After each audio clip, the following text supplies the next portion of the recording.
ಮಂತ್ರಿ ಆಗ್ಬೇಕು ಅಂದ್ರೆ ಹಣ ಕೊಡಬೇಕು ಅನ್ನೋದು ಜಗಜ್ಜಾಹಿರಾತ. ಯಾಕಂದ್ರೆ ಮುಖ್ಯಮಂತ್ರಿ ಆದ ತಕ್ಷಣ ಇಮಿಡಿಯೇಟ್ ಒಂದು ವಾರದಲ್ಲಿ ಮಂತ್ರಿಮಂಡಲ ಮಾಡ್ತೀನಿ ಅಂತ ಡಿ ಕೆ ಶಿವಕುಮಾರ್ ಹೇಳಿದ್ರು. 2 ತಿಂಗಳಾದ್ರೂ ಮಾಡ್ಲಿಲ್ಲ. ಈಗ ನಾನು ಕೂಡ ಮೊನ್ನೆ ಮಾಧ್ಯಮದಲ್ಲಿ ನಾನು ಕೂಡ ಹೇಳಿದೆ, ಇದು ಪೇಮೆಂಟ್ ತಗೊಂಡ್ ಮಾಡಿರುವಂತ ಕ್ಯಾಬಿನೆಟ್, ಇದು ಭ್ರಷ್ಟಾಚಾರಿಗಳನ್ನೆಲ್ಲ ಮತ್ತೆ ತಗೊಂಡಿದ್ದಾರೆ. ನಾಗೇಂದ್ರನ್ ಮೇಲೆ ಇನ್ನೂ ಕೇಸ್ ಇದೆ, ಅದು ತಗೊಂಡಿದ್ದಾರೆ. ಇವೆಲ್ಲವನ್ನ ಹೇಳಿದ್ದೆ. ಆಗ ಕಾಂಗ್ರೆಸ್ ಅವರು ಸಾಕ್ಷಿ ಕೊಡಿ ಅಂತ ನಮ್ಮನ್ನ ಕೇಳ್ತಾ ಇದ್ರು.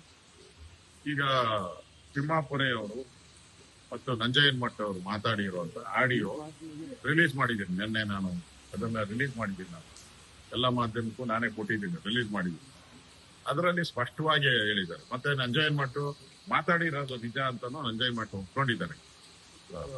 ಈಗ ಅದು ಕಾಂಗ್ರೆಸ್ ಅವರು ಈಗಲಾದ್ರೂ ಅರ್ಥ ಮಾಡ್ಕೊಂಡು, ಕಾಂಗ್ರೆಸ್ ಪಾರ್ಟಿಯ ಮಂತ್ರಿಗಳು, ಮಾಜಿ ಮಂತ್ರಿಗಳು, MLAಗಳು ಸುಮಾರು 20-30ಕ್ಕೂ ಹೆಚ್ಚು MLAಗಳು ಈಗಾಗಲೇ ರಾಜೀನಾಮೆ ಕೊಡುವಂತಕ್ಕೂ ಅದೊಂದು ನಾಟಕನೂ ಆಗಿದೆ. ಮತ್ತೆ ರಾಜೀನಾಮೆ ವಾಪಸ್ ತಗೊಳ್ಳೋ ನಾಟಕನೂ ಆಗಿದೆ.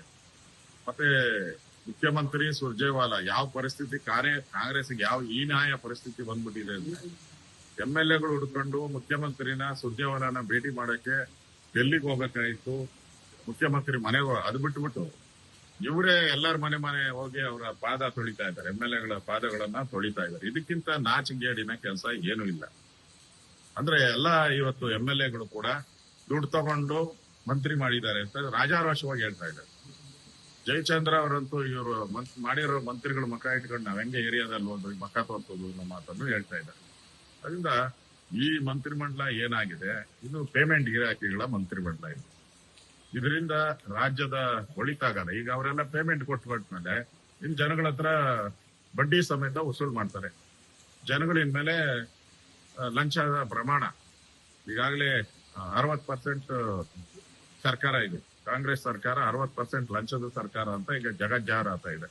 ಈ ಪೇಮೆಂಟ್ ಆದ್ಮೇಲೆ 80%ಗೆ ಲಂಚಕ್ಕೆ ಹೋಗ್ಬೋದು ಅನ್ನೋದು ಕಾಣ್ ಬರ್ತಾ ಇದೆ. ಅದರಿಂದ ಪ್ರತಿಯೊಬ್ರು ಕಾಂಗ್ರೆಸ್ಸಿನ ಯಾವುದೇ ಕಾರ್ಯಕರ್ತರು ಕೇಳಿ HK ಪಾಟೀಲ್ ಯಾಕೆ ಮಾಡಿಲ್ಲ ಅಂತಾನೆ ಕೇಳ್ತಾರೆ. ಎಲ್ಲ ಬಹಳಷ್ಟು MLAಗಳ ಹೆಸರುಗಳು ಕೂಡ ಕೇಳ್ತಾ ಇದ್ರು. ಅಂದ್ರೆ ಇಲ್ಲಿ ಸ್ಪಷ್ಟವಾಗಿ ದುಡ್ಡಿನ ಕಾಂಚಾಣ ಇಲ್ಲದೆ ದೆಹಲಿಯ ಕಾಂಗ್ರೆಸ್ಸಿನ ಆಫೀಸನ್ನ ಕದಾ ತಟ್ಟಕ್ಕೂ ಆಗಲ್ಲ.